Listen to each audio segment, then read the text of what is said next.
All right, we will go ahead and get started then. It looks like we've got quite a good group here going. Um, so as another reminder, again, this is being recorded.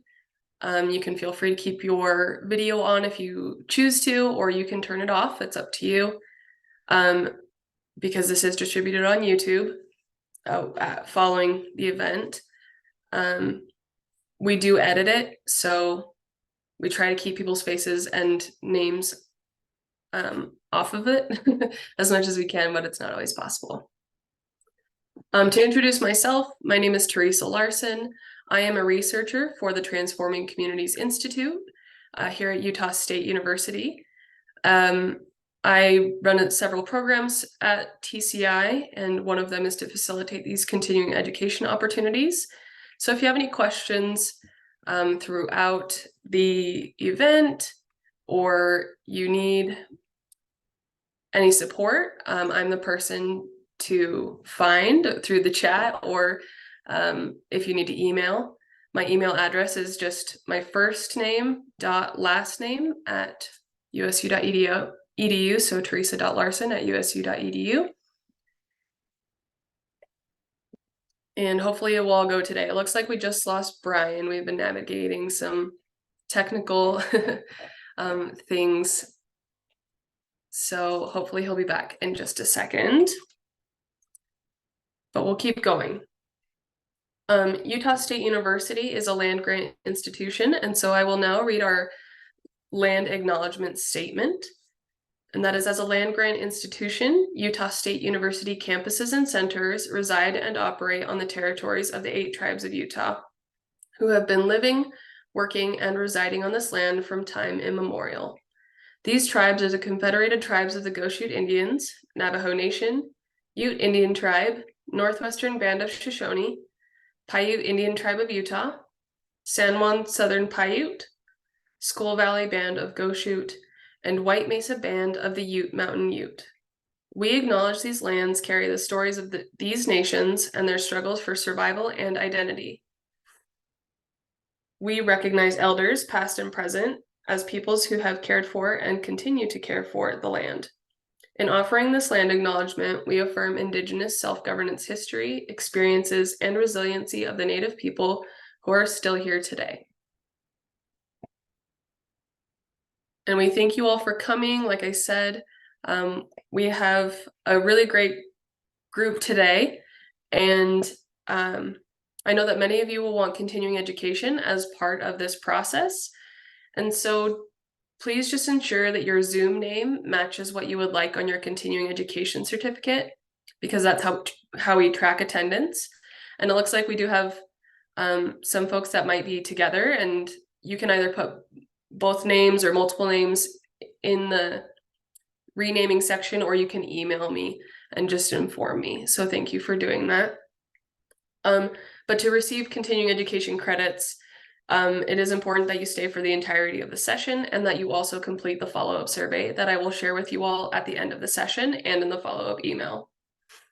Like I said earlier, if you have any questions during this session, you can enter them in the chat or ask them to me. But as far as questions for the presenter, please save them for the end, as there's a lot of good material that Brian wants to share with us. And it's important that he can share that with you and then ask questions at the end. I will now introduce our presenter, Brian Drubay. Brian is an assistant professor of social work at Utah State University. Prior to joining USU, he worked as faculty at the University of Mississippi from 2019 to 2021. He completed his graduate studies in social work at the University of Utah. Broadly, Dr. Drubay's research centers on the intersection of human sexuality, religion and values, moral emotions, and clinical social work. He's interested in how cultural values and environmental context shape perceptions about personal sexual behaviors, particularly behaviors that individuals find distressing, and how these issues manifest themselves in clinical practice. Current topics of focus include problematic pornography use in religious communities, and how the World Health Organization's new compulsive sexual behavior disorder diagnosis might impact sexual minority populations. While Dr. Drube has taught various courses across the social work curriculum, his primary teaching interests include practice courses, DSM and psychopathology, research methods, and forensic social work. Outside of academia, Dr. Drube has practiced psychotherapy for several years in settings ranging from penal institutions to employee assistance programs to private practice.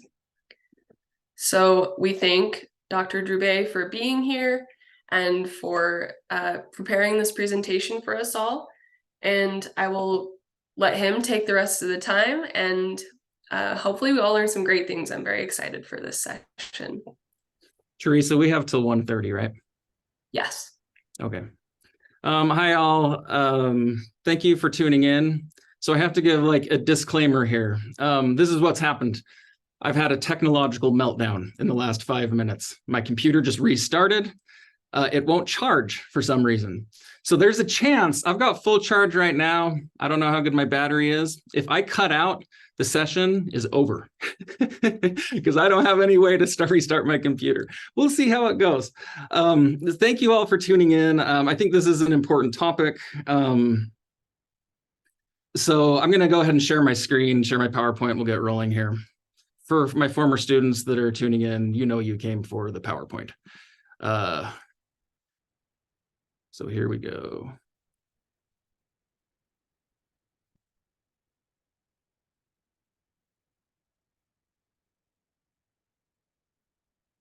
Can someone just give me a thumbs up that you're seeing that and it's full screen? We're ready to roll now. Okay. So we're going to be talking about compulsive pornography viewing, compulsive in quotation marks, which I'll talk about why that's the case, and applications to clinical practice. I'm going to talk about how I came to research this. Why in the world am I talking about pornography today? I'm going to provide some basic statistics on the topic, provide an update on some research on pornography's impacts, and then we'll get into applications of practice and then questions. So here's the thing. I'll discuss applications to practice throughout, and as I provide sort of an update on pornography's impacts, we'll talk about applications to practice. But then we'll sort of talk more broadly about applications to practice at the end. As I was preparing this, I had an inner voice in my head saying, "You're including too much information." And did I listen to that inner voice? No, I didn't. So I just kept going. There's so much information that I'm going to try to pack in as I sort of lecture on this for the next hour. I sort of felt like I had a couple of options here as I got this invite to speak. One was to go sort of really narrow and focus on sort of specific intervention approaches for people that are coming in that are stressed by their pornography viewing. I myself love acceptance and commitment therapy and thought about going really narrow and giving a presentation that way. I ended up preparing a lecture that I think is more broad, and I was thinking about different people that are viewing have very different practice contexts.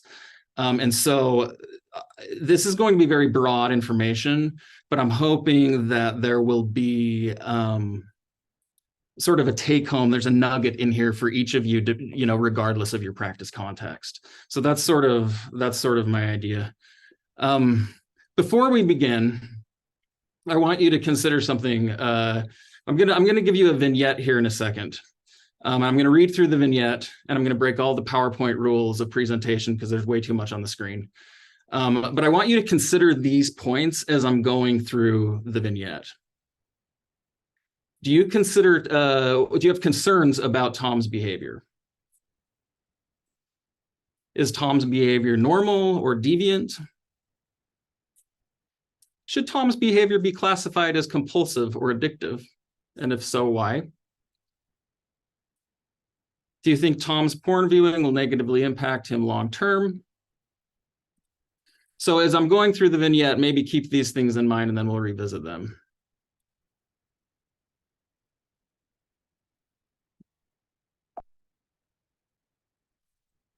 So Tom is a 34-year-old heterosexual married father of 3 who teaches high school for a living.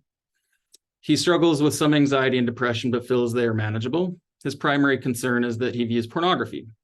He typically views porn several times a week, usually for an hour at a time, but on occasion he has viewed it several times in a day. He reports almost always masturbating when he views it. He indicates his spouse is unaware of this.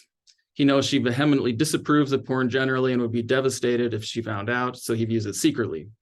Tom denies ever having looked at porn while at work, but indicates he frequently has sexual thoughts throughout the day.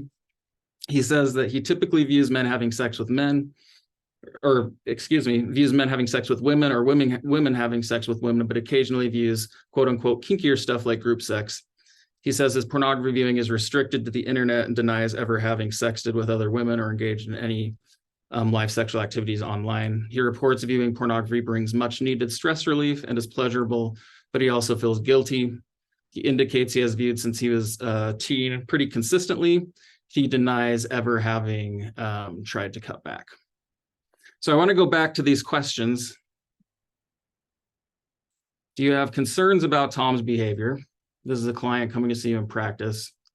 Is Tom's behavior normal or deviant? Should Tom's behavior be classified as compulsive or addictive? If so, why? And do you think Tom's porn viewing will negatively impact him long term?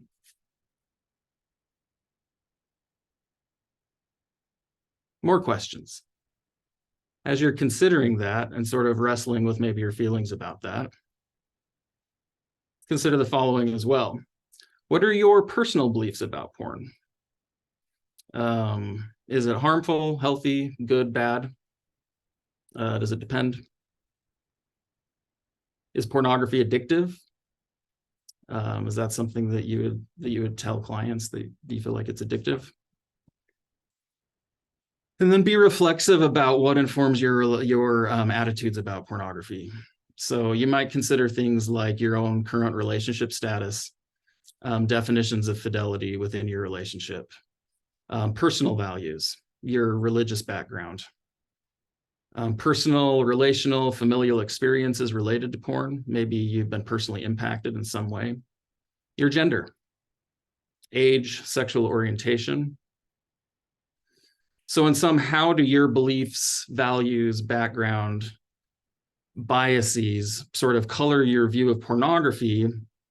And then thinking back to this vignette, how might they color your views of assessment of this client?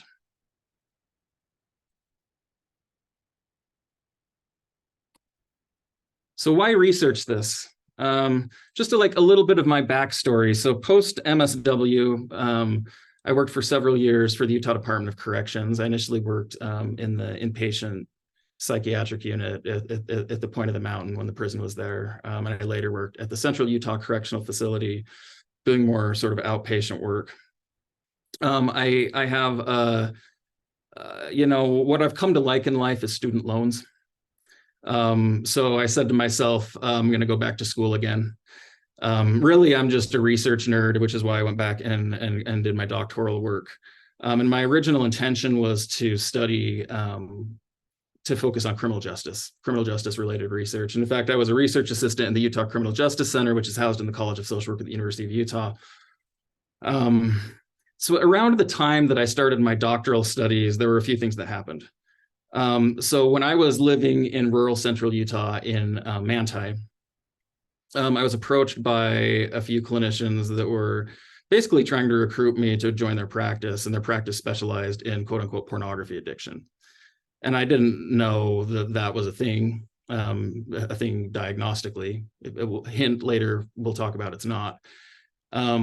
But so I looked through some of their materials and was kind of alarmed about what I saw. And I thought, where is this coming from? And sort of where are these materials coming from? And started sort of diving into sort of the research rabbit hole. And that's sort of where some of this interest came from. At the same time, when I was in my doctoral program, you may recall a few years ago, the Utah legislature passed a public health resolution declaring pornography a public health crisis.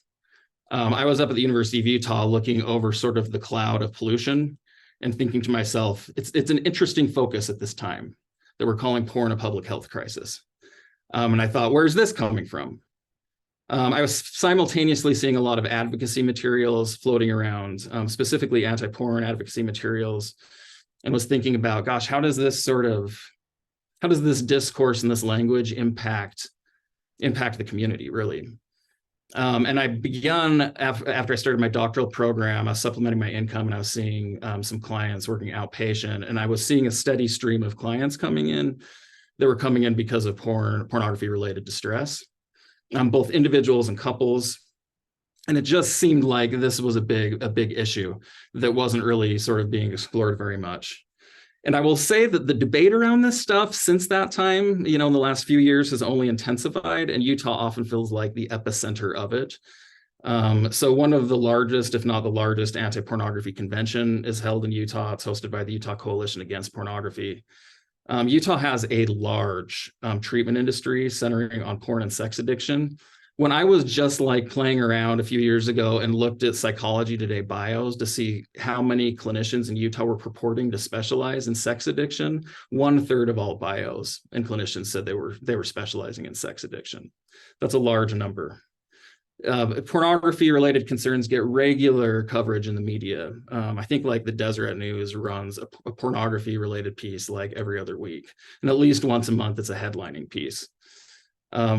There was since my doctoral program, there's a pornography harms component that's been added to the sex ed curriculum, the state sex ed curriculum, and much of the material in that curriculum is derived from sort of anti-pornography advocacy materials. And then most recently, in the last couple months, Utah made national news because the legislature passed a law requiring age verification for access to pornography sites. So I say all of this just to provide, cultural and community context for why this is an important issue, and why I chose to go into this. There's probably a lot of things that I might would rather talk about than pornography. Every time that I've given several lectures on this and talked about it quite a bit, and I get super nervous every single time because I know that it's a sensitive topic. And I always have a little bit of regret, like, why am I doing this? So just for a bit of context, I don't consider myself like an anti-porn crusader, nor am I someone who thinks that pornography viewing has no harms. There's sort of these weird camps, right? And I don't consider myself to be really a camp person. And actually, the therapeutic community is very divided. So there's different certifications. You can go become a certified sex therapist. You can become a certified sex addiction therapist. Depending on your training, your clients are going to get very different sort of approaches to this topic. And I think that's actually, it can be problematic, that almost like these wild swings of a client transitions from one therapist to another. So this is a very sort of bifurcated issue. I will also say, as I talk today, I will not speak to every situation that you all have seen in clinical practice, and you may disagree with me, which is fine. I'm going to try to speak to sort of what some of the aggregate data says. My concerns and motivations for researching this are mostly driven by clinical care and best practice with clients. And I think that how we talk about this stuff has real impacts on individuals and families. With all of that said, so I'm going to provide some basic descriptive statistics here. Just how common is pornography viewing? This is from nationally representative data, and pornography viewing is very common. So 54 to 69% of men and 27 to 40% of women aged 18 to 39 endorse viewing pornography in a given year. If I had to pick in that range of stats, I'm going to pick on the upper end of that. It's probably on the upper end of that because people in survey research tend to underreport on sort of taboo behaviors. There was recently a study done specific to Utah. Utah's been very controversial with porn. There's a lot of media attention to Utah and sort of the porn context. Utah's viewership is very similar to national trends. So this is a recent study. It's not a perfect study. There's no perfect study, but representative of sort of norms in Utah was the sample, an online sample, and 75% of men and 44% of women in Utah reported viewing in the past year. That may surprise some people, particularly the fact that half of Utah women have endorsed viewing pornography in the last year. We talk so much about, particularly in the context of problematic viewing, men, and I'll touch on that a little bit more. So in Utah, men most commonly report viewing pornography. It ranges from monthly to multiple times per week. Women most commonly report viewing every 6 months or up to monthly, were sort of the most common indicators from that study. The commonality of porn viewing, combined with a lot of sort of the rhetoric that we get in Utah, probably partially explains why so many people are treatment seeking. People are getting a lot of messaging and are very sort of afraid, and feel very ashamed of their behavior. And what these statistics tell us is that messaging is not necessarily driving down viewership. People are still viewing. There was a study that came out, years ago, and it was sort of flashy nationally, and it said Utah was sort of like the porn viewing capital. Don't pay attention to that study. I mean, that was looking at sort of private subscriptions to pornography. I think this data is probably more up to date and better, but all said, people in Utah are probably viewing pretty comparably to what people in other states are. So rates of problematic viewing are really difficult to ascertain, because we'll talk about this is not a very defined, well-defined issue. And so depending on how you're defining compulsive or addiction or problematic, you're going to get different answers. There was a nationally representative study where 11% of men and 3% of women endorsed somewhat agree or higher to the question, I'm addicted to pornography. I think the numbers were 3% of men and 1% of women endorsed strongly agree or higher to that same question. So at the very least, we can say that a lot of people are distressed by this issue, right? And I'll also say that even just defining what pornography is difficult. There was a study that came out from a researcher at BYU, and he basically found that people who are more highly religious and have more conservative sexual values are more likely to rate sort of ambiguous media as pornographic than their non-religious counterparts. I remember driving through Utah County. This was a while ago, and it had a big billboard that said, Cosmo is porn. Not Cosmo the cougar. I'm talking about Cosmopolitan magazine. So they were saying Cosmopolitan magazine is pornographic, and that was a big advertisement. So some of this is sort of in the eye of the beholder. I thought that I would provide just a research update. This is going to take a lot of the time on sort of impacts of pornography viewing. These are things that I've heard from clients, questions I've heard from clients, concerned parents, colleagues. Many of these questions stem from some of the rhetoric in Utah about pornography's purported harms. Hopefully, some of these questions have relevance to your practice context. I will also say, and I think it's worth touching on, there's a bias in the research in terms of the types of questions asked. So most research on pornography in the literature focuses on potential harms rather than potential benefits. And the majority of the literature focuses on, like I said earlier, the impacts of men viewing pornography in particular. Like women viewing is like ignored and largely left out of the literature. And there's also a sort of a heterosexual bias, and there's not a ton on sort of sexual minority populations, which we'll touch on later as well. So all of that said, this first question that we'll talk about and sort of delve into the research. And by the way, if you're hoping for a lot of clear-cut answers here, I'm going to disappoint you. I'm presenting at the NOJOS conference next week, the Network on Juveniles Offending Sexually, that conference. And so this was sort of on my mind, as well as my background with corrections. This is something that I commonly hear in a concern is, does pornography viewing increase risk for sexual violence? So let's just jump into the literature a little bit on this. Broadly, sort of national and international studies don't really support this. So victimization statistics show an inverse relationship between sex crime and availability of porn. The correlation doesn't equal causation. I'm not saying that porn viewership drives down sex crime. It could very well be that, where porn is more available, these are sort of more societies that honor sort of free speech principles, Western democracy kind of and sort of liberal principles supporting sort of women's rights and things like that. So it's very possible there's a sort of confounding factor in there, but this doesn't like really support the idea that pornography viewing is going to lead to sort of an explosion of sexual assault, for instance. It's tricky though. So pornography viewing is associated with attitudes condoning or supporting violence against women in some studies.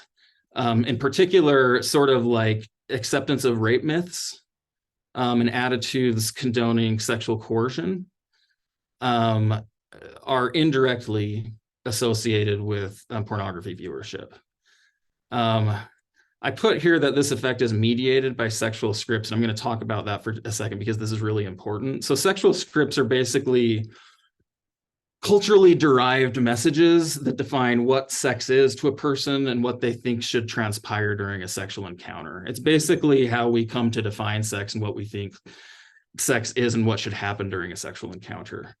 So this comes from community norms, from culture, comes from mass media, and personal experiences, personal sexual experiences. And it appears that pornography, and this is pretty robust across studies, pornography can impact sexual scripts. So a concern, for instance, would be if you're working with adolescents, and they don't have a lot of sex ed, and they're literalizing and taking sort of it as real what they're seeing, that they could potentially enact something that they're seeing in pornography because they interpret that as a part of sex. This can happen in relationships and partnerships as well.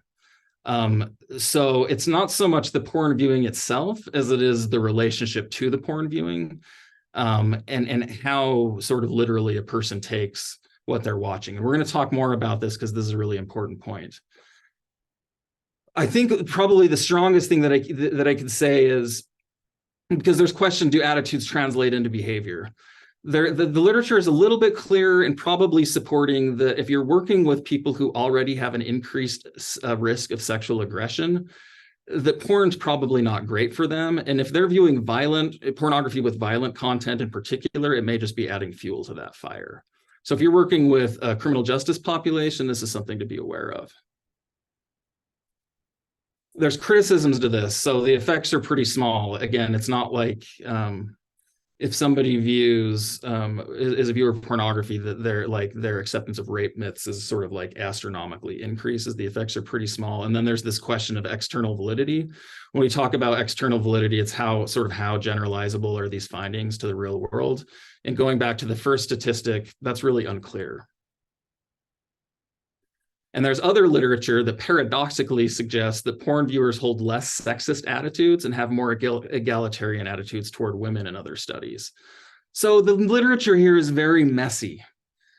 Going back to sort of answer the question, does porn viewing increase risk for sexual violence? For most people, likely not, particularly if we're talking about sort of reportable sex crime, but there are concerns about it sort of impacting attitudes if people are taking what they're watching literally, and there's a special concern for people who are already predisposed potentially to violence.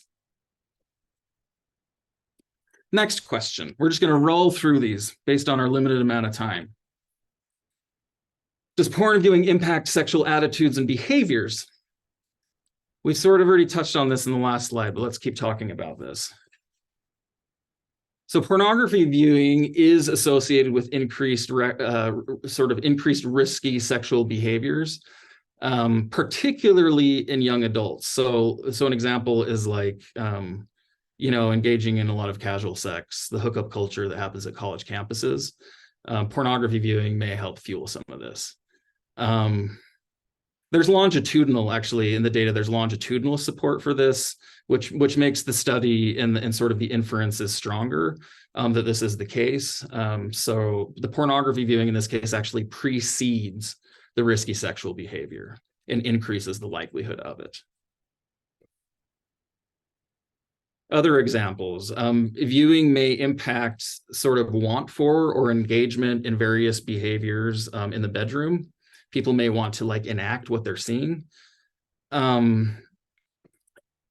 some people view this as a negative, and other people say, pornography is a great place to sort of expand, sexual ideas and sort of explore things with your partner. So I'm not saying that's universally negative, but I am saying that there can be an impact. So sometimes if you're in a partnership, I feel like so-and-so when they watch porn, that's what they want in the bedroom. I mean, that's not out of the realm of possibility that that's happening. I will say, though, that the effects here are quite small. So for instance, in one study, they were looking at sort of like different sexual behaviors. One of the behaviors they were looking at was sort of like want for anal sex. And pornography viewing increased want for anal sex, but it accounted for like 4 or 5% of the variance in the model, which means 95% of the variance in wanting anal sex was explained by other factors. So when I say it's a small effect, that's what I mean. It's not really overwhelming, but it could have some small impact. So risks, including those outlined on the previous slide, of sort of acceptance of rape myths, attitudes about sexual coercion, increased risk of sexual behavior on this slide, all of those risks. This is really important. There's like 3 or 4 takeaways from this presentation. This is one of them. Those risks are mitigated, and there's good literature showing this. They're mitigated by porn literacy and critical media attitudes. So this gets again into the attitudes and behaviors. Our attitudes and behaviors are impacted by the degree to which we sort of believe what we're seeing. So if people are watching porn and they think that it represents reality, they're more likely to enact those things, and it's more likely to impact their attitudes and their sexual scripts. If people are viewing this sort of with a critical eye, then it's probably a lot of these concerns that I've just outlined are mitigated. They just don't exist. My takeaway from all of this is that pornography is just a really problematic form of standalone sex ed. And when I talk to like families about this, or I talk to, minor clients, or I talk to my own kids about it, I like to say like pornography prepares you for sex about as much as like playing Call of Duty prepares you for combat. Like it's like this is fantasy land. This is not like a great preparer of like sort of the complexity of physical intimacy with a partner, right? So this is important though, because this suggests that sex ed is really important. And paradoxically, if we're using sort of fear and shame-based messaging around this stuff, people are still viewing, but they're not being educated about it, and they're not being taught to sort of look at this stuff with a critical eye, which paradoxically increases the likelihood of porn's detrimental effects.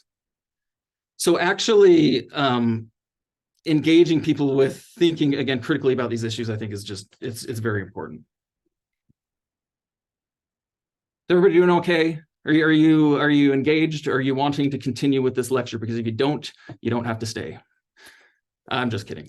Okay, let's keep going. So does porn viewing impact sexual attitudes and behaviors? Likely to some degree, but it depends. And it depends on sort of the person's relationship to the pornography and the viewing.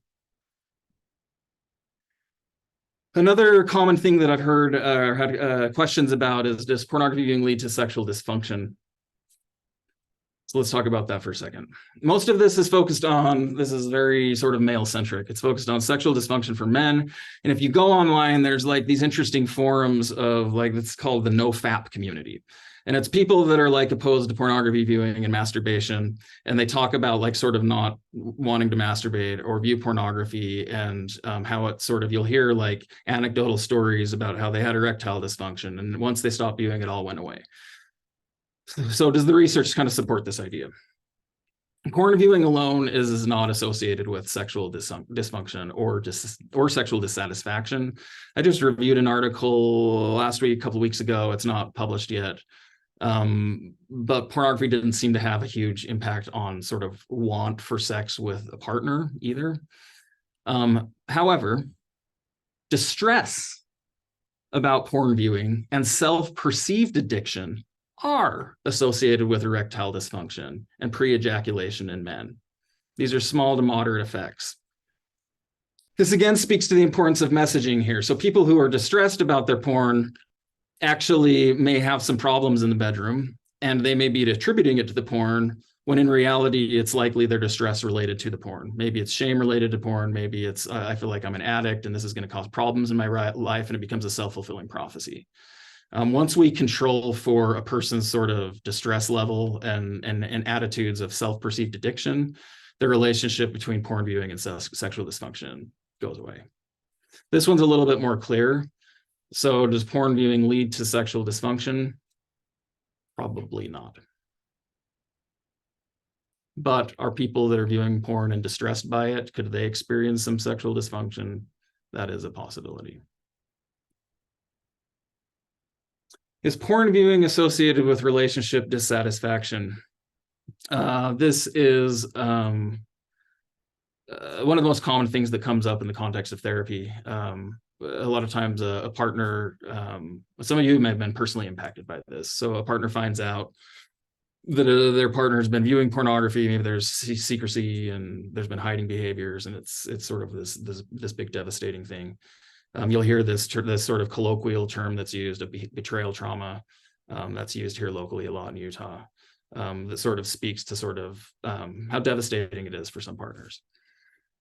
So is porn viewing itself associated with relationship dissatisfaction? Porn viewing is associated with decreased relationship satisfaction overall, and this is a robust finding across most studies. Again, correlation doesn't necessarily equal causation. So there's a question of, are people who are more dissatisfied in their relationships then just more likely to view porn, or is it that porn viewing leads to relationship dissatisfaction? There's some longitudinal data that suggests that porn viewing may precede the relationship dissatisfaction. My personal take is that this is probably a bidirectional relationship. I think that porn viewing is associated with relationship dissatisfaction, but also that people who are dissatisfied with their relationship, particularly dissatisfied sexually, may then view more porn. I will say that these findings, though, are very sex and context specific. So this is really important as well. So in heterosexual dyads, again, most of the literature focuses on heterosexual dyads.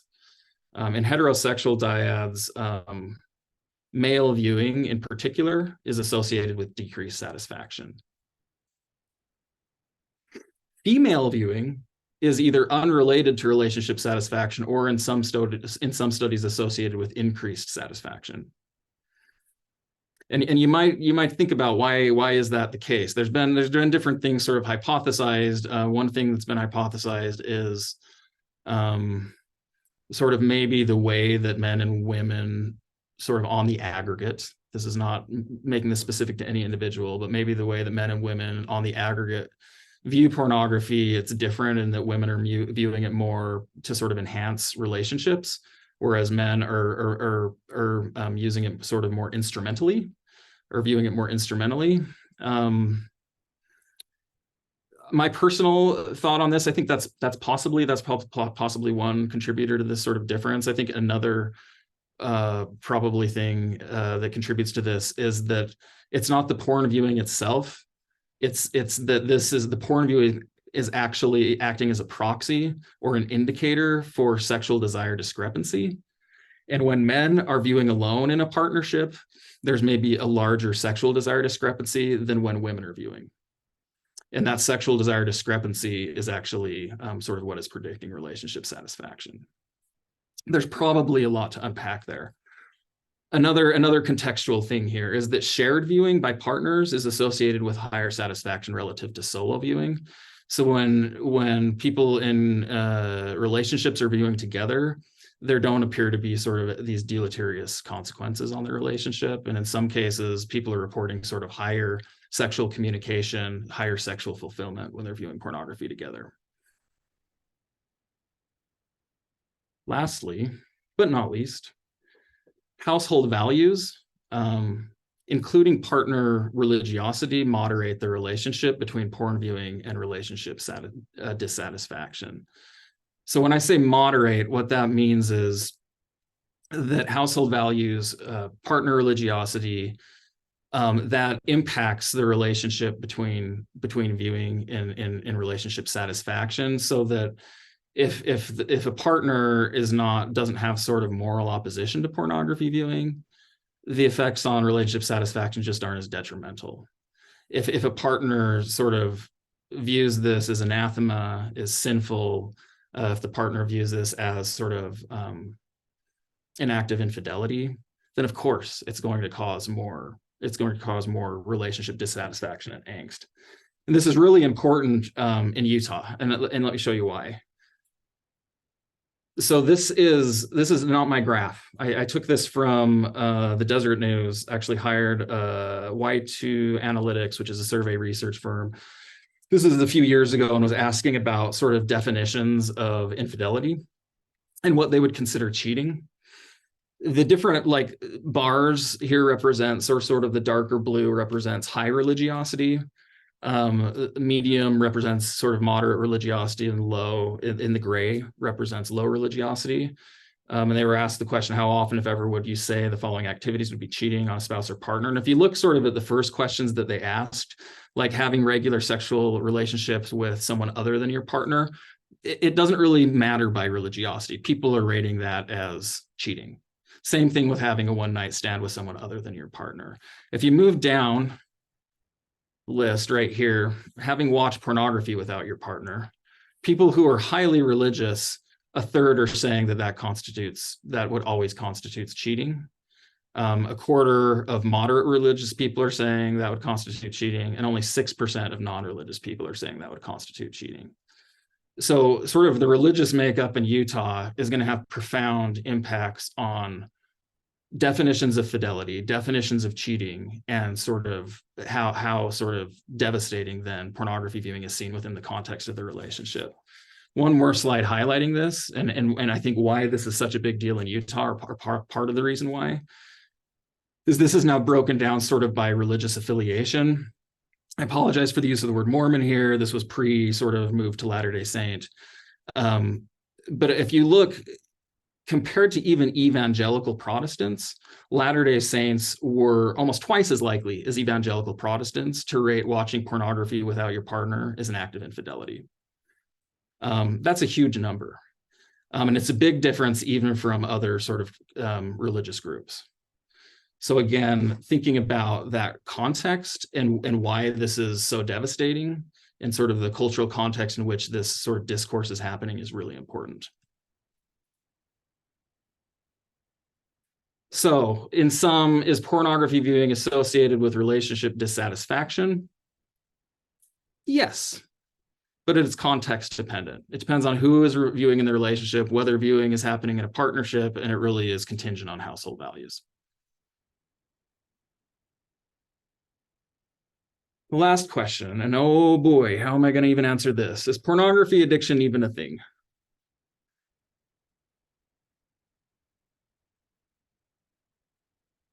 So addiction's is a big term, and it's used pretty loosely a lot of the time.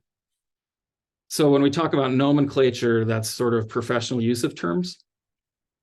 And nosology is sort of a diagnostic classification. So we're going to talk about both of those things. Terms like sex addiction, hypersexuality, compulsive sexual behavior, out of control sexual behavior, impulsive sexual behavior, problematic porn viewing, pornography addiction, all of these terms have been used interchangeably for decades. They typically describe the experiences of individuals who struggle with sexual thoughts, desire, urges, or behaviors that cause distress or harm. They're typically thought to connote non-paraphilic sexual behaviors. So if you recall from the DSM, there's a section that classifies paraphilias. Paraphilias are basically sexual behaviors that are illegal, and that typically they're not socially sanctioned, and oftentimes will bring about legal consequences. So things like pedophilia is a paraphilia. Like voyeurism is a paraphilia. So these are things that would get people like potentially, criminally charged. Non-paraphilias are things that are sexual behaviors that are sort of more socially sanctioned. They may not be totally not taboo, but they're not necessarily illegal.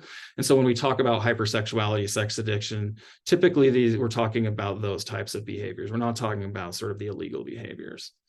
These terms have been embroiled in controversy from the beginning. Sort of Patrick Carnes is like considered sort of like the father of sex addiction. And he wrote a book called Out of the Shadows that came out several decades ago and was sort of talking about this concept of sex addiction. That's sort of where this came from. Early conceptualizations of sex addiction, I think, were really focused on supporting people, and men in particular, who were like having serial affairs and engaging in extremely risky behaviors. This has morphed to where we are today, to where the two most commonly reported sort of distressing behaviors under the hypersexual umbrella are pornography viewing and masturbation. So like, I think it was an outpatient clinical sample, 80% of people who were sort of distressed by their viewing or 80% of people who were identified or scored as being hypersexual were distressed by pornography viewing and or masturbation. So despite this, their popular and pretty uncritical use, there is no such diagnosis as sex or pornography addiction. I think a lot of sort of the treatment industry has been sort of operating outside of any diagnosis. And I think in some ways I understand why. It's because people are distressed and we have this term for it. But I think there's been sort of a lot of haphazard sort of use with these terms that's been unfortunate and probably harmed clients.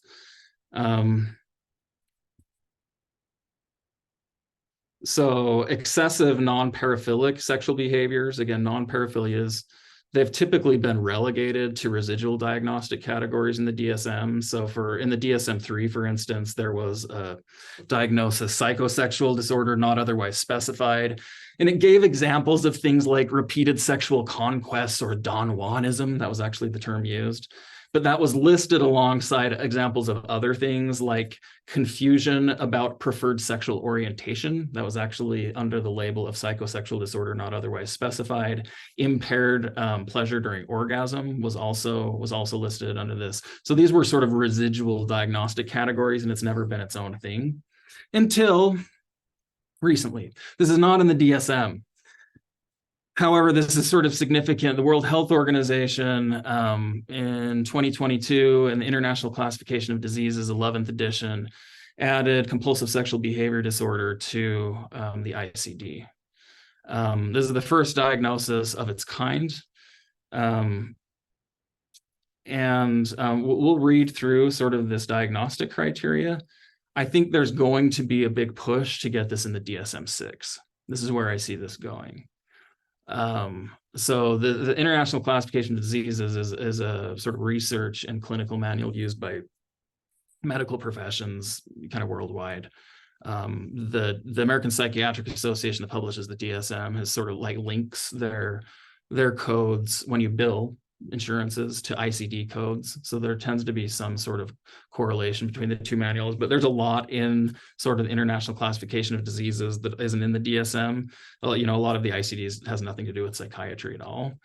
But this is sort of a significant thing. My personal opinion is this is a very premature diagnosis, and it's a very messy diagnosis. And it's going to lead to sort of a lot of false positives, and particularly over pathologizing folks in religious communities. And I'll talk about why in a second. I mean, it'll be amazing for business. If this ends up hitting the DSM-6, it's a new thing to bill for. I have a lot of concerns about it. I put in the title compulsive because it's called compulsive. But the World Health Organization folks that classified this chose specifically not to put this diagnosis under the addiction grouping. Instead, they put it within the impulse control disorders grouping, but they called it compulsive sexual behavior. Now, that's problematic in some ways because, well, it just speaks to sort of some of the confusion with these terms, because actually these terms actually connote very different things in terms of etiology and treatment. So when you think OCD, obsessive compulsive disorder, you don't necessarily think of someone with an addiction. when you think of somebody that struggles with compulsive behavior, the compulsive behavior is not the same thing as impulsivity. So these are not sort of merely, you know, labels that we should be sort of like branding about. I don't know why they chose the term compulsive for it. I think they had to choose something and they didn't want to pick the heavier term, addiction. But does this warrant truly like compulsive behavior in the same sense that sort of you have compulsions with OCD? It feels very different. Impulsivity from a behavioral standpoint typically is sort of, if you think in behavioral terms, it's positive reinforcement that's driving that. People feel good for what they get. It's impulsivity. Compulsivity is actually negative reinforcement. So that's actually sort of taking away some aversive stimuli, and then the behavior is sort of perpetuated by that. So if we're talking about impulsive behavior in the context of porn, somebody might impulsively view porn even if there's negative consequences because it's pleasurable and it's rewarding that way. Somebody might compulsively look at porn because they're trying to sort of like assuage negative affect. They feel depressed, they feel anxious, and so they look at porn to sort of cope with that, and it's taking away that negative affect. Addiction usually, like from a behavioral standpoint, is a combo of those two things, impulsivity, compulsivity, but then it also has the added pieces of tolerance and withdrawal. There's not a lot of evidence so far, at least, that pornography viewing is associated with tolerance and withdrawal. I want to read through this real quick. I'm breaking PowerPoint rules of presentation here. This is too much on this slide. But just listen closely and see what you think. So this is a persistent pattern of failure to control intense, repetitive sexual impulses or urges resulting in repetitive sexual behavior. Manifest in just one or more of the following. Engaging in repetitive sexual behaviors has become a central focus of the individual's life to the point of neglecting health and personal care or other interests, activities, and responsibilities. I actually think that's a really good criterion. The next one, the individual has made numerous unsuccessful efforts to control or significantly reduce repetitive sexual behavior. The individual continues to engage in repetitive sexual behavior despite adverse consequences, for example, marital conflict due to sexual behavior, financial or legal consequences, negative impact on health. And finally, the person continues to engage in repetitive sexual behavior even when the individual derives little or no satisfaction from it. This has to sort of go on for 6 months or more. The pattern of failure to control intense behaviors, sexual impulses, is not better accounted for by some other mental health disorder. So for instance, if someone's manic, and people who sometimes have mania get sort of hypersexual, they wouldn't be diagnosed with this. This last point's really important. So the pattern of repetitive sexual behavior results in marked distress or significant impairment in these different contexts. Distress that is entirely related to moral judgments and disapproval about sexual impulses, urges, or behaviors is not sufficient to meet this requirement. That's really important with a lot of the clients that you'll see that are distressed. Is sort of their distress solely related to moral disapproval or moral judgments about the behavior? And if so, that's not enough to warrant a diagnosis. And we're going to talk about why in a second they included that last piece. I do think the folks at the World Health Organization were like sort of hyper naive when they're talking about, it's almost like they're assuming moral judgments and moral disapproval of something is intrapersonal or only within the person.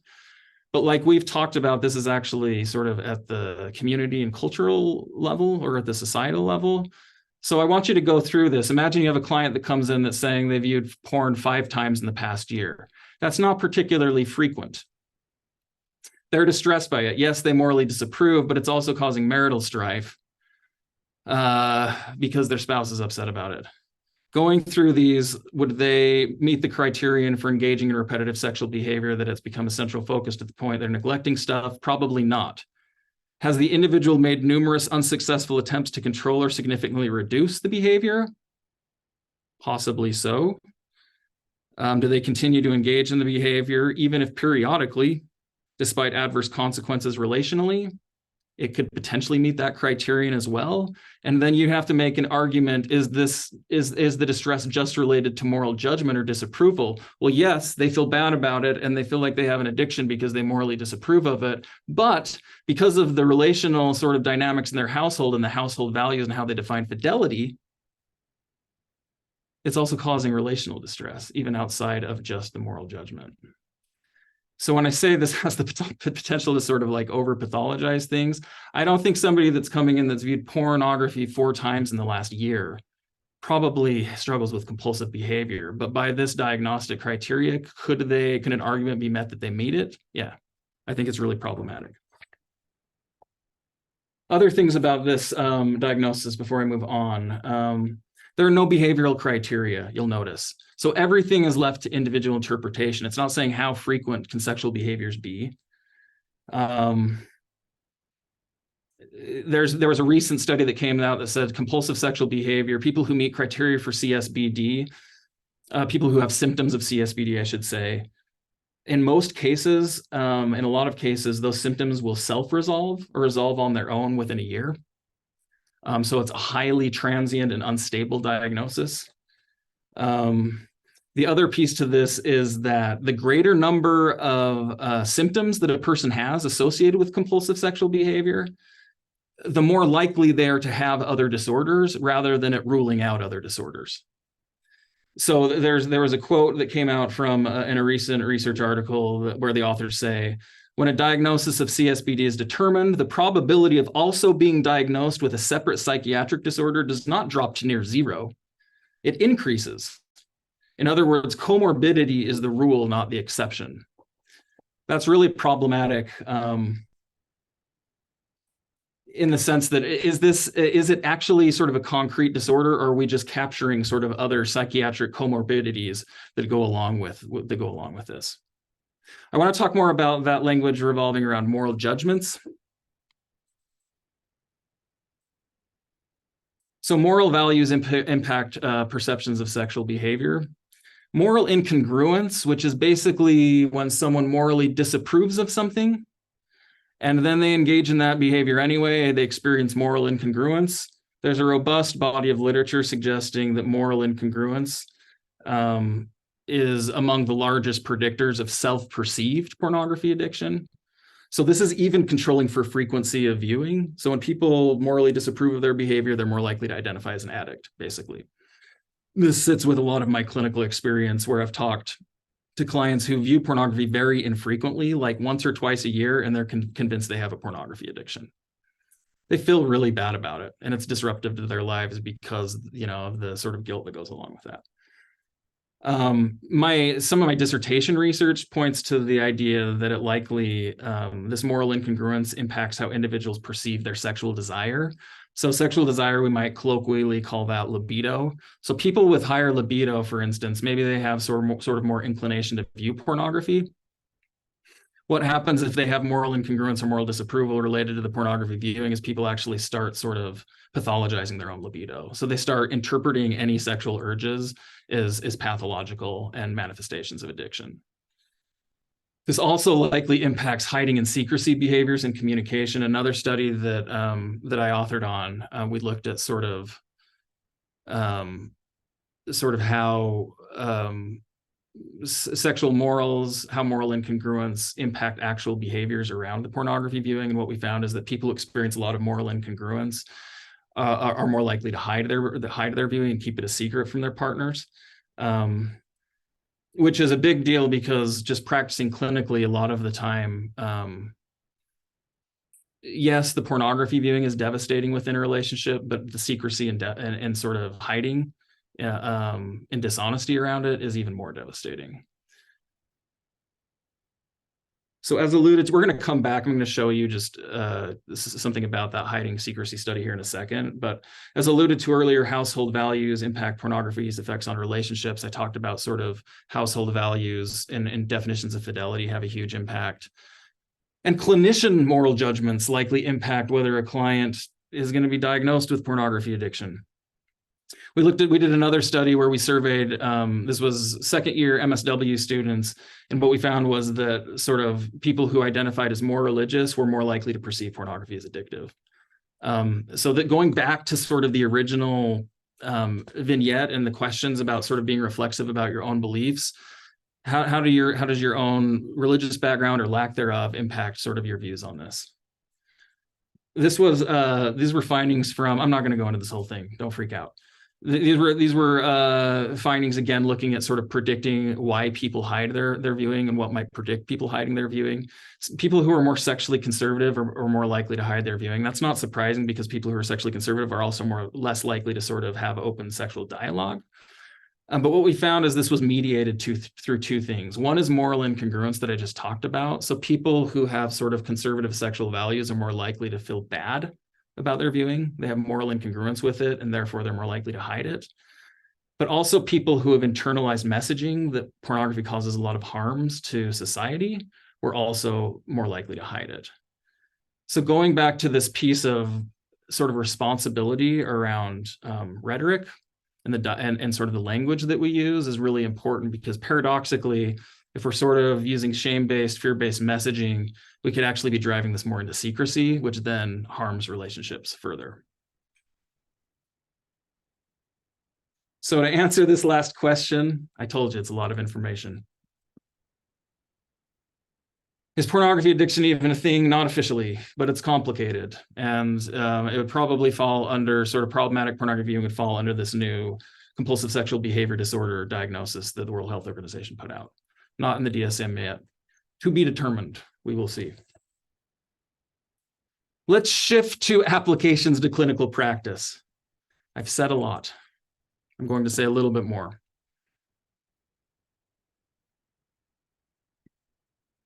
I want to say something before I get into this. There is a dearth of literature on evidence-based treatments for either compulsive sexual behavior or problematic pornography use. There's like hardly anything out there.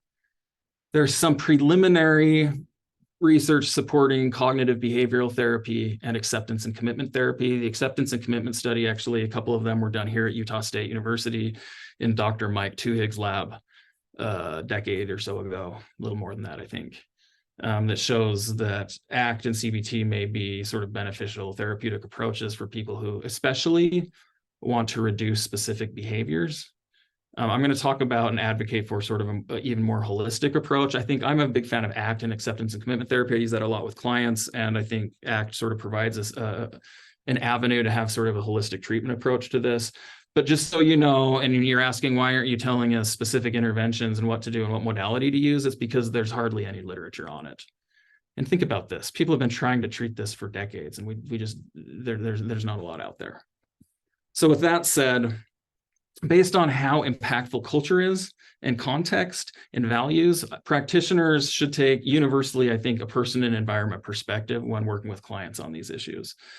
This is a plug for a social work perspective. This social workers, we need you to be practicing responsibly and actually using sort of the lens that you're trained to use.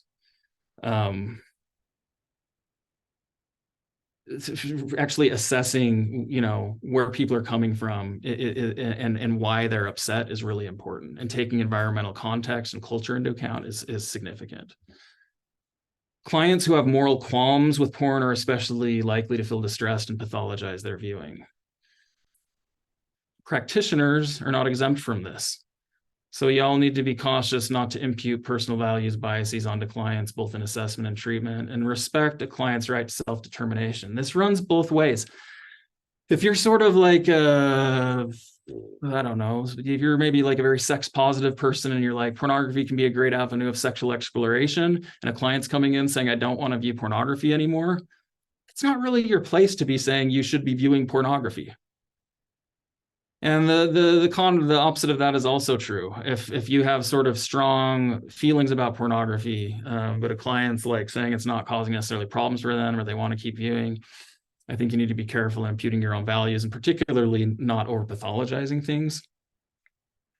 I think there's frequently sort of a dynamic in Utah where sort of more religious clients are more likely to feel distressed by their porn viewing. They seek help from sort of understandably clinicians with shared faith backgrounds, and then those clinicians are simultaneously more likely to see addiction.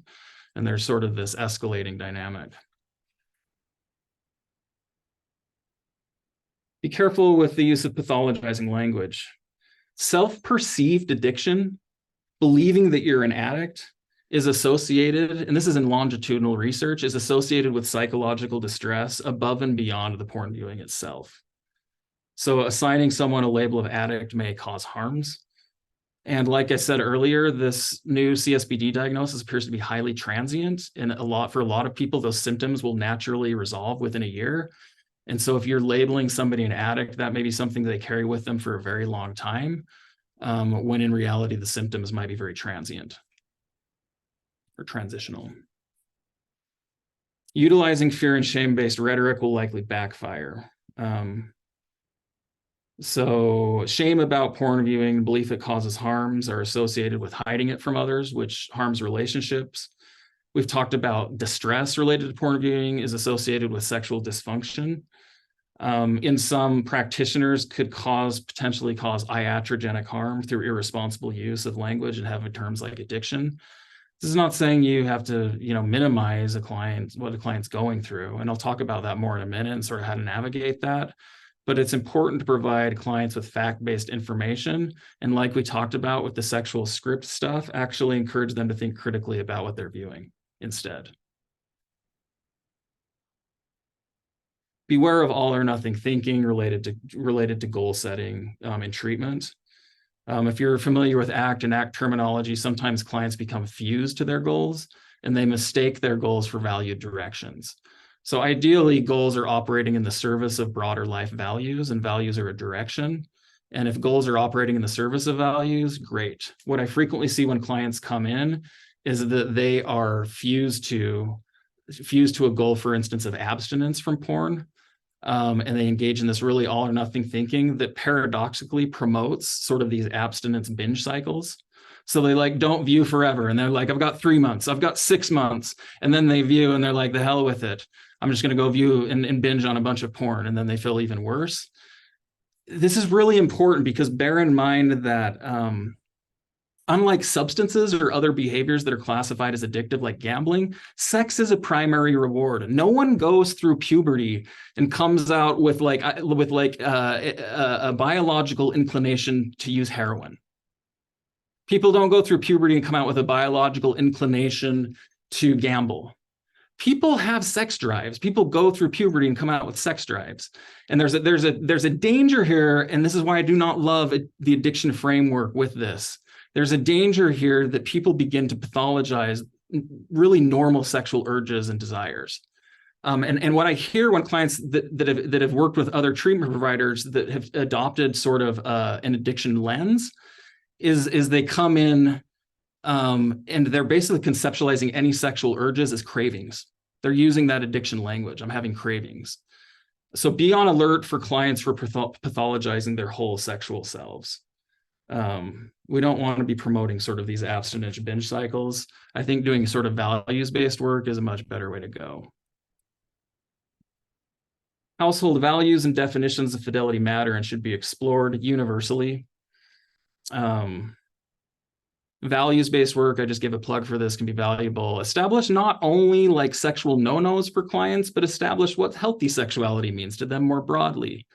Build on intrinsic motivation. If you have a client that's coming in and it's, maybe it's a guy who just got caught by his spouse viewing porn and he's coming in at the behest of his spouse or else there's going to be a divorce, like actually exploring what are his values around porn, not just his spouse's and the reason that he has to be here.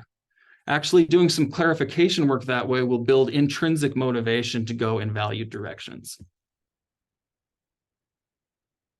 There's a fine line to walk in honoring each client's experience while accurately representing research and best practices. If somebody comes in and says they're a porn addict, do I jump on that and be like, no, you're not, because porn addiction is not a thing. That's not an official diagnostic label. Of course I don't.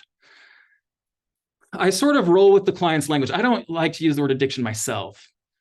But the only time maybe I would sort of challenge that is if I had an established relationship with the client and I felt like the language was specifically doing harm to them. Otherwise, why? So there's sort of a fine line, recognizing their experiences, how they're conceptualizing things, while also recognizing actually what the literature says and practicing within sort of standards of care and scope of practice. Treat clients holistically rather than reductively. Usually it's more than about the porn. And I think if you're only focused on sort of decreasing viewing frequency, you're going to miss out on opportunities to explore a lot of other bigger pressing concerns. So just some things that have come up in my clinical work, like we've frequently had great conversations about sexual communication within the relationship, relational and sexual values, and where those sort of meet and where they diverge, and how do we make that work within the relationship. We've talked about sexual desire discrepancy, and how do we meet each other's needs, not blaming the spouse that's lower drive for the porn use. That's not what I'm saying at all, but just actually talking about the realities of having sort of discrepancy in our sexual drives. Issues of body image and self-esteem have come up by sort of a partner that's been wounded by their partner's pornography viewing. Like there's just a lot of sort of substantive, bigger picture issues that can be addressed than I think if just focusing on viewing frequency in and of itself. Now, if your client wants to focus on viewing frequency, that's fine. But I'm saying also doing some exploratory work in these other areas. This is like the last thing I'm going to say because I've talked straight forever and I've taken more time than I intended. Lastly, sexual minority clients in this area need special consideration.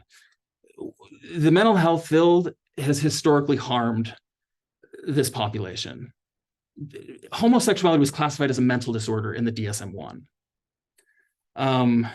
There's been a strong, there's been sort of a heteronormative bent in the sex addiction field. And if you look at the research, there's still a very heterosexual, sort of heteronormative bent in the literature. Gay and bisexual men in particular score higher on measures of compulsive sexuality and problematic pornography viewing. Gay and bisexual men view, on the aggregate, view pornography at higher frequencies than some other populations. There's probably a lot of different reasons for that, including that pornography is actually a safe avenue of sort of sexual exploration and identity for someone who's been marginalized. It's interesting, the sort of takeaway from a lot of people when they've, researchers, and they're like, oh, gay and bisexual men score higher on these measures of hypersexuality. They just assume, well, gay and bisexual men on the aggregate then must be more hypersexual. Rather than sort of, I think it's interesting, rather than deconstructing the actual diagnosis and saying, are they more hypersexual, or is this the way that we're conceptualizing hypersexuality? Internalized sexual stigma, internalized homophobia, internalized homonegativity, whatever we're calling it, may especially increase odds of endorsement of symptom criteria. My recent research speaks to this. Religious LGBTQ individuals in particular are at especially higher risk with unnecessarily being diagnosed with compulsive sexual behavior. And I have some concerns that this new World Health Organization diagnosis could actually act as a covert avenue of conversion therapy. If somebody is pathologizing, like I've said, this happens, and my dissertation research speaks to this. If somebody begins pathologizing their libido and all sexual urges, and then they conceptualize this under a sex addiction lens, and they begin seeking sex addiction treatment for it, I don't see how that's much different than conversion therapy. We may not be manifestly trying to change their sexual orientation, but if sort of their identity is wrapped in this addiction language and we're trying to get rid of the addiction, I don't know what else to call it. So if you're working with sexual minority clients that are coming in, and particularly if they're coming from sort of a religious backgrounds, they may feel angst viewing porn itself because they have moral disapproval related to pornography viewing itself, but the porn may be making salient sort of these underlying sexual identity issues. And so they may sort of be double pathologizing it. I have some stuff from research, but I'm going to open this up to questions. So thank you. Let's open it up. Any questions, I'll be happy to try to answer. It's a lot of information, everyone. Thank you for staying in touch. I have a question. You're doing questions, right? Mm-hmm. You mentioned a couple things that you'll work with on people. You said like when they're coming in for that, and some of the things you look for is like maybe there's a problem with communication about sex, body image, sexual desire. Do you feel like those are also common when you have, because those sound especially within relationships, but when you're working with people who aren't in relationships, are those the same things you'll kind of work on, or are there other things? Yeah, it's a good question, Mikkel. I do sort of, if I'm working with someone that's not in a partner relationship, I'll do sort of still a lot of sort of exploration of like, family of origin and values and religious background, and sort of ask questions about how they conceptualize their own sexuality, and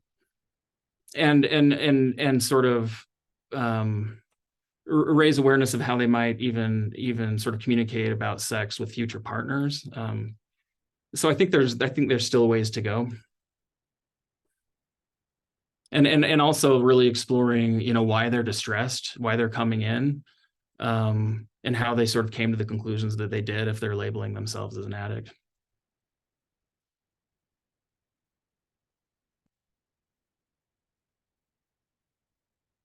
I'm looking at just in the chat, do you need to meet all of these bullet points to diagnose? So Katie, I don't have that up anymore, but if you remember, there was sort of the main bullet points and then there was the sub bullet points. The main bullet points, you'd need to meet all of them. The sub bullet points, it's one or more.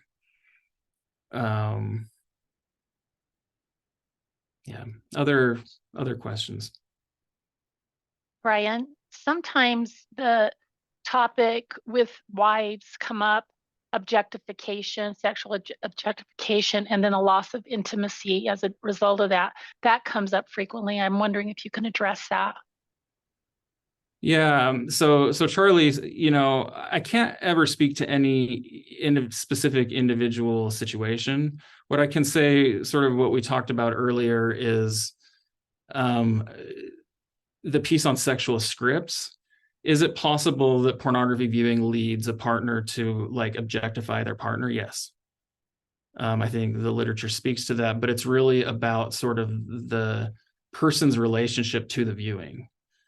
So if a person, again, that's viewing pornography thinks that this represents reality, and this is impacting how they're defining sexuality in their sexual scripts, I think it can impact sort of things like objectification. That's why I think providing fact-based information and actually sort of a consciousness raising through questions can be a very powerful thing. So actually figuring out, does your client think that what they see in porn represents reality? And if they do, that's something to address. And if they don't, it's probably not going to be a problem, because again, the literature suggests that when people are sort of critically viewing porn and aren't just like taking it as realism, a lot of those sort of impacts that you just express concern about are mitigated and don't show up as much. Another question to ask would be sort of, a lot of times there's a discrepancy in like the viewing partner saying, I don't think this is making me objectify my partner, whereas the spouse feels like they're being objectified, and sort of exploring that discrepancy and sort of the feelings and sitting with the emotion that sort of the wounded partner's gone through. Okay. Thank you. Makes sense. Mm-hmm.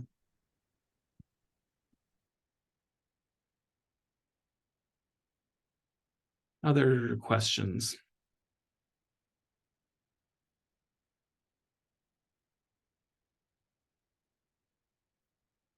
Teresa, did we have any questions that were directed at you that I could address? No, I haven't gotten anything in the chat that was specifically to me. Maybe I'll just chime in one more time then, Brian, since I don't want to take everybody's spot, but shame is the other thing that comes up to my mind, working with the shame of the young boys, the young men that I've worked with in the past. Just to me, the shame has done the damage that I've seen, and working with them on that. So that, once again, that's just educating them again on what we're talking about, right? So that we can help disperse that shame, because that's what's doing most of the damage I see. It's such a great point. And just really quickly, because we use these terms a lot, I think of, so June Tangney is a researcher at George Mason University. She doesn't focus on sexual behaviors at all specifically, but she her research focuses on guilt and shame and sort of how those impact change. And she differentiates between the two in a sort of lovely way. And she talks about guilt being sort of like feeling bad about a behavior, whereas shame is like, I feel bad about myself and who I am. Right. And you can almost sum that up in one sentence by saying someone that's coming in feeling guilty might say, I can't believe I did that. Whereas someone that's shame prone might come in and say, I can't believe I did that. There's just a different emphasis there. And what we know from sort of the guilt and shame research is that guilt is typically associated with like proactive change, engagement, trying to change, whereas shame frequently is associated with withdrawal and has much more inconsistent results in terms of behavioral change. And the other thing from the literature is, the study that I conducted is that people who are particularly shame prone and morally disapprove of their behavior, they're the ones that are most likely to hide their pornography viewing and keep it a secret, which only sort of reifies to them sort of the harms that it causes, and they're suffering, and this stuff's just festering, and it's horrible, and it feels heavy. So I agree, like really being careful with our word choices. Normalizing viewing is not the same as condoning. Like if you have a person that feels like pornography is morally wrong, it's not, you're not there to be sort of, as a clinician, you're never sort of the arbitrator of morality, right? But if somebody feels like, if you have somebody that is feeling like pornography is morally wrong, you saying that it's a normal behavior is not condoning that it's right or wrong. But actually, I remember having a client say to me once, I didn't realize that other people did this. I thought I was like the creepy guy up the street. And it was like it was a huge weight when I was like, look, statistically, what you're reporting is very common. This is your next door neighbor may have the same, maybe struggling with the same thing, only you feel very sort of caught up in the shame piece of it. So I think normalization can be really helpful. I think avoiding sort of pathologizing terms and language can be really helpful. So when you're working with somebody like this, you're also, in a lot of cases, religion comes into it. So helping people understand that this is a natural behavior. And yes, maybe your religion tries to teach you to rise above nature, which is kind of what we're talking about, but this is more natural. So you're not pathologizing it, right? Yeah. I like that framing. And you're never there to tell someone what's right or wrong. And you're also not there to say your definitions of fidelity are wrong. Right. People have whatever fidelity, definition of fidelity, that's their right. But like I can speak from, as a practitioner, I can speak to what the research says. I engage in evidence-based practice. I can pull literature into that, not to minimize what somebody's going through, but if I think that pulling some of that in and helping people think critically about how they're labeling themselves will help, then absolutely I'm going to do some psychoeducation and I'm going to do some consciousness raising by asking questions. Yeah. Mikkel, I see your hand. When you were talking about how when viewing pornography isn't the greatest sex education, is that ever something that you try to work on? Is that something you try to like work on in a session with a client, is to kind of shift the education they've received? And if so, like what types of things would you focus on? I mean, yes. So I don't know that my sessions ever turn into like I'm going to go up onto like my whiteboard and like, start going through the 5th grade maturation clinic, right? But stuff can come up pretty naturally. Like I worked with an individual once that was very concerned that sort of when he sort of became how do I say this? When he'd never been in a relationship, and when he began a relationship and he began like some sort of light physical intimacy activities, kissing, things like that, he became aroused, and he was like, I think I'm becoming aroused because of my past porn viewing. And I had to be like, well, this is a good opportunity to talk about sort of like basic, like, libido and sexual desire, and that those are sort of normal human feelings, and do some clarification work there. So some of those things I think can come up naturally. When I work with parents who are concerned like about an adolescent, maybe I'm doing family work. Like I said, I'll bring up like analogies like, that work for the adolescent, like the Call of Duty, this doesn't prepare you to go into combat. If you walk out of here, you're going to be like one of the first persons that's picked off, and they'll sort of laugh about that because they agree. And we talk about like, yeah, pornography is not a great, it doesn't prepare you for sex in the real world type of thing. So I think there's avenues to sort of ask probing questions about those things. And then also if it's clear when you're working with a client that they could use more information, or if it's clear that they're sort of like literalizing what they see, I think that can be a good time for sort of those critical conversations. And relationship is everything. Any sort of like, whenever you start sort of bringing in psychoeducational pieces or even challenging like prior notions, you better have a good foundation laid, because you don't want to minimize what people are going through.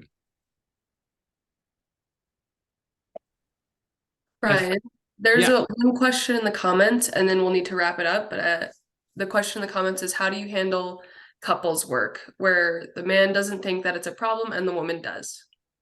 Oh, that is such a great question without an easy answer. So I've both worked with individuals where, like, I'm working with maybe an individual guy who doesn't think it's an issue, but he's coming in at the behest of his wife. That's one context. Another context is actual couples work, where you're seeing both people simultaneously. I start with it. I start with the process. So we're going to relationship build. That's the key first. You don't ever want to minimize, again, relationship build, have that established relationship, and then actually begin to ask that question. Like, I hear you saying on the one hand, this isn't a big deal, and I hear you saying on the other hand, this is a big deal. Asking, where do we go from here? And I think you can also look for sort of common threads of connection. So I'm working with a client right now who doesn't think pornography viewing is a big deal, but it's a big deal to his spouse. And so we've been doing some values exploration work around sort of, in particular, sort of his intimate partner relationship and what are his values. And one of his values is to be transparent with his spouse. His value is to sort of make her feel good and build her up. And so we've talked about, within the context of that value, even if you don't think porn is particularly problematic, like, what do we do with that? There seems to be some tension there, and sort of consciousness raising of that tension. But I think it's Katie that was asked that. I don't think there's a simple solution. It probably depends on sort of how entrenched each person is in their respective position. And if they're really entrenched, then I mean, that's sort of great fodder to discuss sort of their respective positions, I think.